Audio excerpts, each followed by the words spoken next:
Há muito tempo atrás, uma mulher viu seu filho, ainda bebê, adoecer e morrer em seus braços, sem que ela nada pudesse fazer.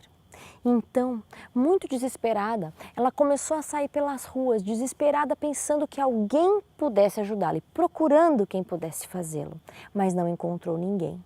Então, ela foi atrás de um sábio, que lhe disse assim: se você puder me trazer um grão de mostarda colhido de uma casa onde não houve nenhuma perda, eu posso ajudar você sim. E ela voltou à cidade e começou a bater de casa em casa, mas sempre ouvia: infelizmente não posso ajudá-la, aqui já perdemos um bebê também. E em outra casa: não é possível ajudá-la porque aqui também já perdemos alguém. E em mais outra: aqui não podemos ajudá-la porque já perdemos tantos queridos, tantos familiares. E ela foi em quase toda a cidade. E então ela chegou à triste conclusão de que a morte não poupa nenhuma família, de que não há uma só casa, uma só família que não haja sido tocada pela morte. A morte sempre foi um tabu durante os 6.000 anos de criação do ser humano nessa terra. E além da morte, existe um outro assunto que também é muito difícil, que é o medo de ser esquecido. Por isso é que existe a máxima que todas as pessoas antes de morrer deveriam plantar uma árvore, escrever um livro e ter um filho, para evitar que sejam esquecidos. Mas você já pensou que existe gente que está com o coração batendo e respirando, mas não se sente viva? E você já pensou também que algumas pessoas que você viu morrer e enterrar não estarão ali para sempre? O programa Vida Mais Viva de hoje vai mostrar para você que existe diferença entre essa morte que a gente vê nos cemitérios e a morte eterna. Mas qual seria essa diferença? Acompanhe a entrevista do programa de hoje, porque este é o assunto do Vida Mais Viva.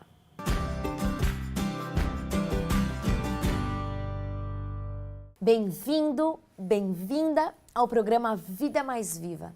É de todo o meu coração que eu digo que é uma alegria estar com você, entrar aí na sua casa, sentar aí com você no seu sofá. Na verdade, eu não sei se é na sala da sua casa que você está nos assistindo, ou se de um celular, de um tablet, do seu trabalho, se é de manhã, se é de noite, eu não sei. Mas de toda forma, o que eu sei é que a gente prepara esse programa com muito carinho, com muita oração para que a sua família seja abençoada. Veja, a partir do nosso nome, Vida Mais Viva, porque a gente fala sempre aqui, a partir das palavras de Jesus, que deseja que a gente tenha vida e vida em abundância. E você viu a gente falando que na abertura sobre o tema denso que nós estamos falando sobre morte. E falando sobre morte, nós temos que falar sobre vida. E é por isso que nós estamos aqui, com Vida Mais Viva. Nós queremos não somente falar, mas queremos ouvir o que você tem a dizer. Como é que você pode falar conosco?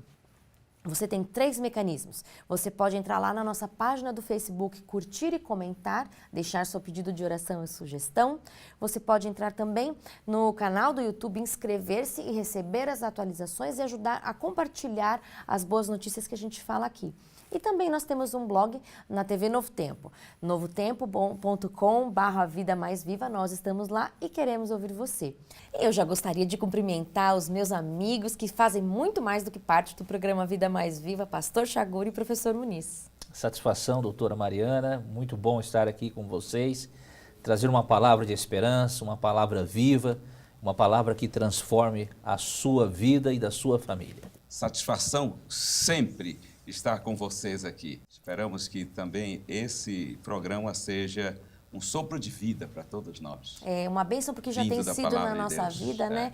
E que possa abençoar a sua vida também. Nós no último programa falamos sobre a questão do inferno e paramos sem ter conseguido falar tudo. O que vocês podem falar sobre o que a Bíblia fala sobre inferno? Existe ou não existe?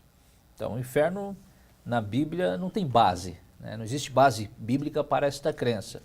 A palavra de Deus não nos dá informações para que cremos no inferno, que alguém está, um ímpio está lá queimando por séculos e séculos e séculos pela eternidade. A Bíblia não nos diz isso, até porque vai contra o caráter amoroso de Deus. Isso é verdade. Um Deus que é um Deus de amor, que ama até mesmo o ímpio esse Deus agindo desta forma, tendo uma atitude cruel, né? como essa, é uma atitude cruel, uma atitude que não combina com o caráter do Senhor.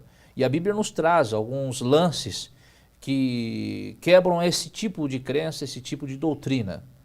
Primeiro é uma questão histórica.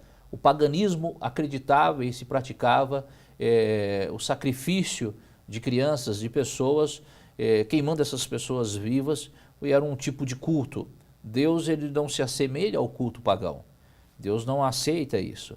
E a palavra de Deus nos diz o seguinte, em Jeremias capítulo 7, o versículo 31, diz assim: edificaram os altos de Tofete, que está no vale dos filhos de Rinom, para queimarem no fogo a seus filhos e as suas filhas.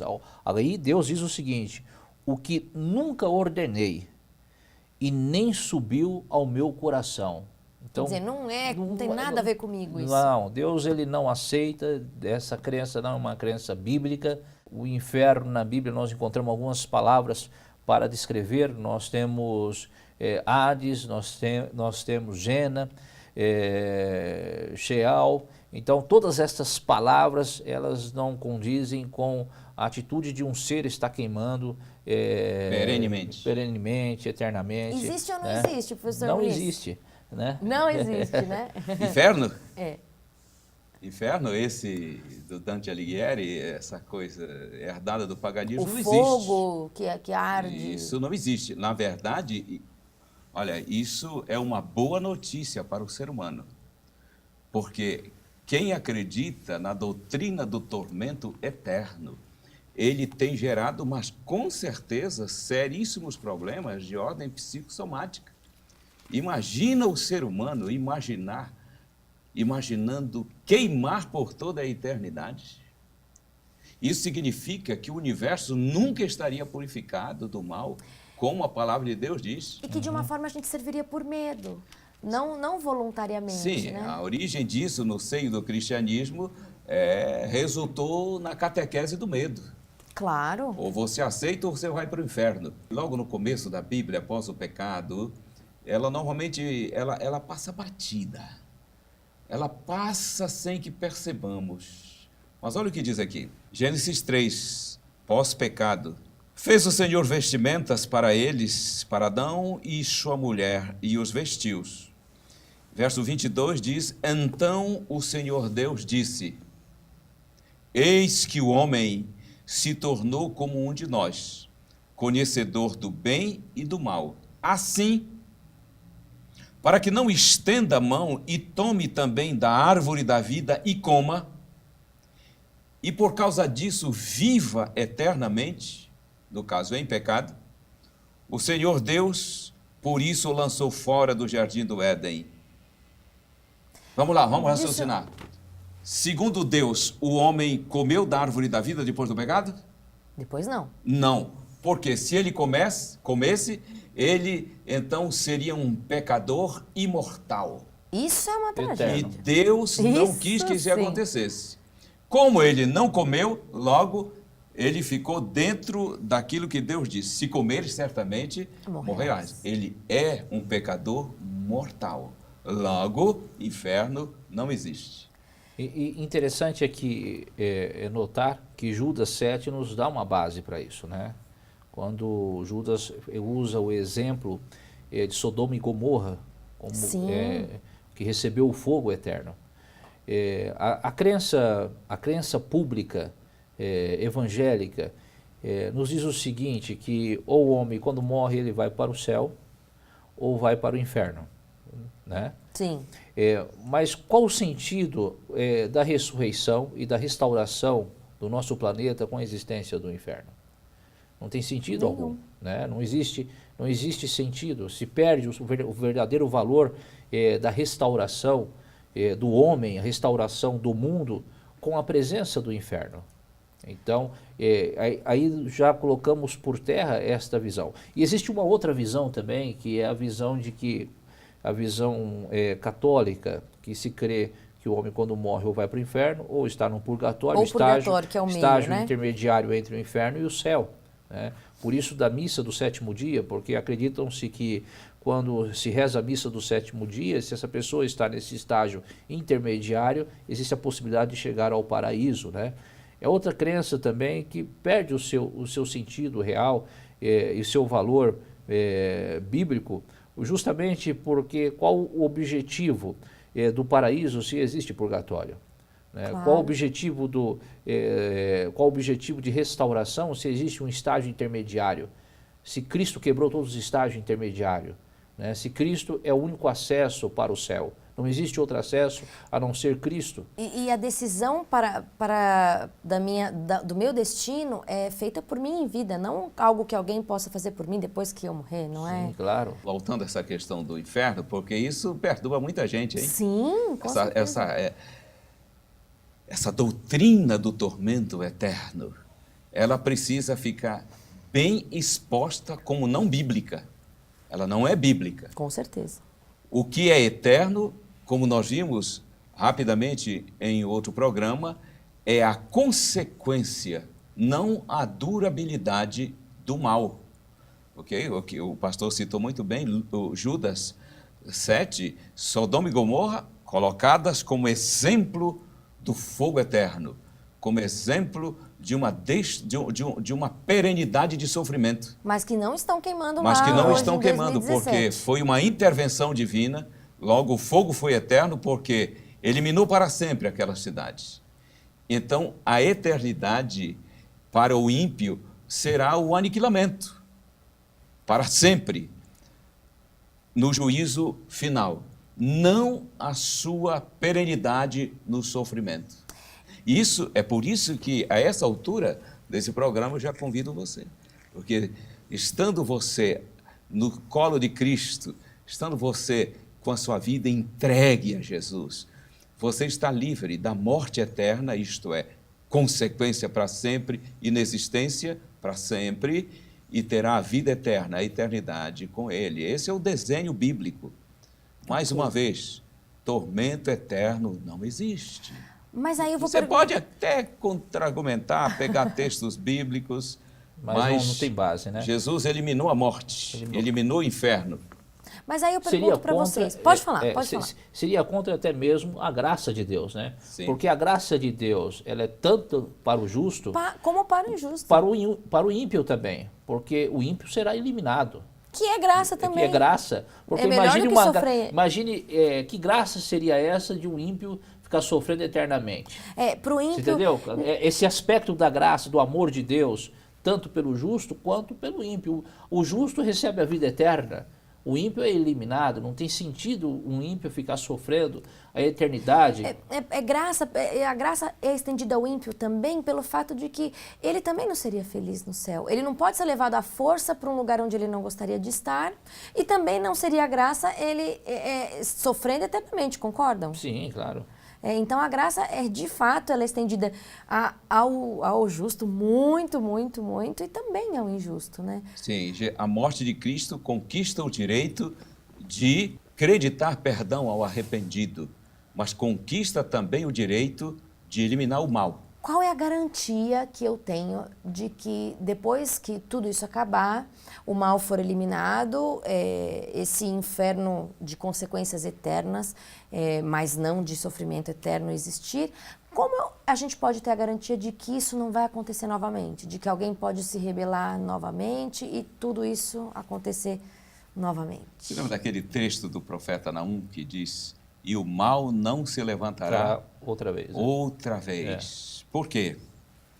Hoje o universo está vendo a consequência do pecado. Quando eu digo universo, são os anjos, mundos que nunca caíram em pecado. Eles estão vendo a única ovelha que se desviou do rebanho sofrer, que é o nosso planeta, que é a nossa raça. Então eles estão convencidos. O Senhor Deus se justifica diante deles, que de fato Ele é amor. Okay? Quem caiu, quem viveu aqui está mais do que convencido de que... Isso. E os justos saberão, desde agora e por todo sempre, que Ele é justo. O pecado não compensa. A natureza carnal será eliminada por ocasião da volta de Jesus. Seremos como os anjos, disse Jesus. Assim, no juízo final, isso é um assunto que a gente ainda vai estudar, quando Jesus implantar o seu reino de glória nessa terra, antes vem o juízo final. Apocalipse 22 fala sobre isso.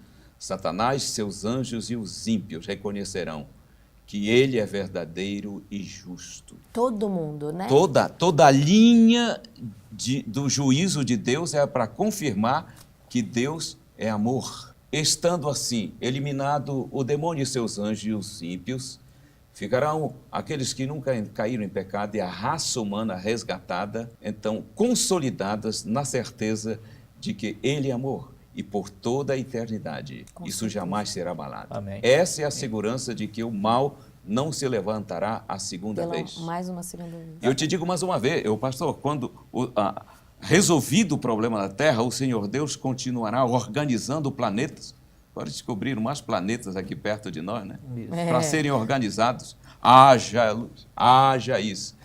E o livro de Jó diz que quando a nossa raça foi criada na pessoa de Adão e Eva, os mundos não caídos e os anjos, as estrelas de Deus cantavam e se rejubilavam. Nós vamos ver o Senhor Deus organizando planetas. E imagina a infinitude desse pelo universo, não é? E aí o que vai dizer? Nós seremos sacerdotes de Deus por todo sempre, dizendo a eles que dentro da eternidade houve um planeta que se rebelou e ele nos resgatou. E justos são os seus caminhos, né? E justos e verdadeiros são os seus caminhos. E eles saberão que então o pecado não compensa.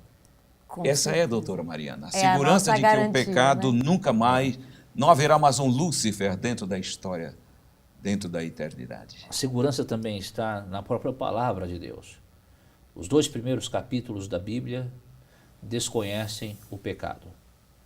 Os 2 últimos capítulos da Bíblia, o pecado já não existe. O inimigo do homem, ele foi destruído, foi aniquilado. Não existe mais a quem tentar, porque todos nós seremos perfeitos e o príncipe das trevas não existe mais. Esta é a promessa de Deus. Quando a gente olha para esta promessa, quando a gente vê a beleza da santidade do Senhor, esse ensino pedagógico de Deus, de começar um mundo sem pecado e terminar um mundo sem pecado, não existe maior garantia para nós, crentes, de que não haverá um outro problema, um outro meio pelo qual o homem irá cair. Apocalipse 21 fala do encontro do Senhor Deus com o seu povo, né? Depois da implantação do seu reino de glória, que vai ser neste planeta. O João disse assim, eu vi uma voz vinda do trono. Olha, quem está dizendo? O próprio Deus. Eis o tabernáculo de Deus. Eis então a habitação de Deus. O Senhor Deus habitará com eles, isto é, conosco. Eles serão povos de Deus e Deus mesmo estará com eles. Agora é a coisa mais linda. E ele enxugará dos seus olhos toda a lágrima. E a morte já não existirá. Já não haverá luto. Você, como médica, convive tanto com luto, não é? Nossa, pode ser que a gente esteja falando a alguém que está enlutado, em meio às lágrimas. A palavra de Deus diz que no reino de glória não haverá luto, nem pranto, nem dor, porque essas coisas passarão. Então, seria assim. Aqui está a eternidade. Aqui a nossa vida no vale da sombra da morte, do pecado. Mas o Senhor desceu ao porão deste vale, quitou nossa dívida, conquistou o direito de nos dar o perdão. E por isso, Ele nos conduz para retomar a eternidade aqui na sua vinda gloriosa. A gente vai retomar então do ponto de onde Adão caiu, é isso? A nossa vida eterna começa com a nossa vida em Cristo. Então, o nosso ponto de início é agora, quando aceitamos ao Senhor como nosso Salvador. A beleza da eternidade é o saborear daquilo que Deus conquistou para nós. E isso é interessante no Evangelho, porque em Apocalipse capítulo 21, nos retrata muito bem essa ordem de Deus. Não haverá mais luto, né? Não haverá mais pranto, não haverá mais choro, né? Ali Deus se faz presente. E a palavra do Senhor nos diz em Apocalipse 21, E quem disse isso? Aquele que está sentado no trono, né? O primeiro e o último, o alfa e o ômega. É aquele né? que tem Tem a o palavra poder para poder falar, tem o né? poder sobre todas as coisas. Então, quando você observa esse tipo de atitude, esse tipo de ação de Deus, esta é a maior segurança que nós temos. A própria palavra de Deus É verdade. é a maior segurança. Nenhuma palavra de Deus ela é falha, ela acontece. E quando acontece, ela Isso acontece mesmo. para nos transformar, nos dar vida.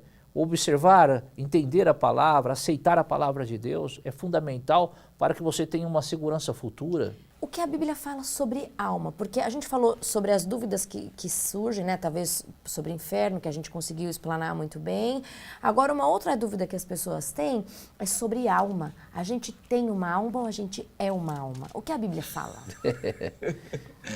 Alma penada, se existe. Alma penada existe? Bem lembrado. Ei, pastor, vai aí. Vamos lá. Então, a palavra de Deus nos ensina que Deus fez o homem do pó da terra e soprou nas narinas do homem o fôlego de vida, e diz o seguinte, e o homem tornou-se alma vivente, certo? Uma Alma, soma, né? Continha. Alma é a somatória do fôlego com o pó da terra. Então, eu sou uma alma vivente, você é uma alma vivente. Não tenho uma alma. Não tem uma alma, você é uma alma vivente. Quem está nos assistindo é uma alma vivente. Então, é isso que ensina a palavra de Deus. Nós não acreditamos, a Bíblia não ensina que o homem tem uma alma, que o homem tem, que é chamado na teologia de tricotomia, ou seja, o homem ele tem alma, espírito, que é o fôlego de vida, e o corpo, e aí ele se torna um ser completo. Nós não acreditamos nisso.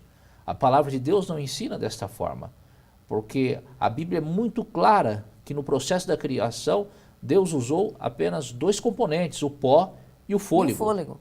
E o resultado disso é a alma vivente que somos nós. Quando o homem morre, ou seja, ele deixa de ser alma, de ser vivo, e agora ele volta ao pó da terra e o fôlego volta a Deus. A própria palavra de Deus nos diz, Deus fazendo referência ao povo de Israel, ele diz, a alma que pecar, esta morrerá. Deus estava fazendo referência ao povo que vivia dentro de Israel, então não poderia pecar, senão eles morreriam. Então a Bíblia é muito clara com relação a isso. Nós cremos que o homem ele é dividido no aspecto de espírito, fôlego, que esse espírito ele não tem vida em si mesmo, isso daí é a vida está em Deus, e esse espírito não sabe de nada, não sabe coisa alguma, não tem consciência, ele não está vendo a família sofrer lá embaixo porque aquele corpo morreu, ele não está vendo nada disso, porque o que seria céu... Não, porque ele né? deixou de ser alma, né? E aqui você quebra tudo. Acreditar que a pessoa morre, vai para o céu, por exemplo. Que céu seria esse? Que uma pessoa que está lá no céu, vendo seu familiar sofrendo porque se foi. Que céu é esse? Com certeza Entendeu? ele estaria sofrendo lá. Que céu seria esse? Uma mãe que se foi e deixou a sua recém-nascida lá. Que céu seria esse? Não tem consciência. Por isso que morte na Bíblia é sono. A pessoa está num estado inconsciente, aguardando a ressurreição, e esse espírito volta a Deus, que é sem consciência, Esse sem visão. espírito que volta a Deus não fôlego é de vida, a alma não da é pessoa, a a alma. consciência da Não, pessoa. A alma é o resultado do espírito, fôlego de vida com o corpo, com o pó da terra. Quando você compreende isso, você então compreenderá a verdade. Se você entender errado a premissa, tudo vai ser errado. Fica deturpado, né? Então formou Deus o homem do pó da terra. Isso é matéria.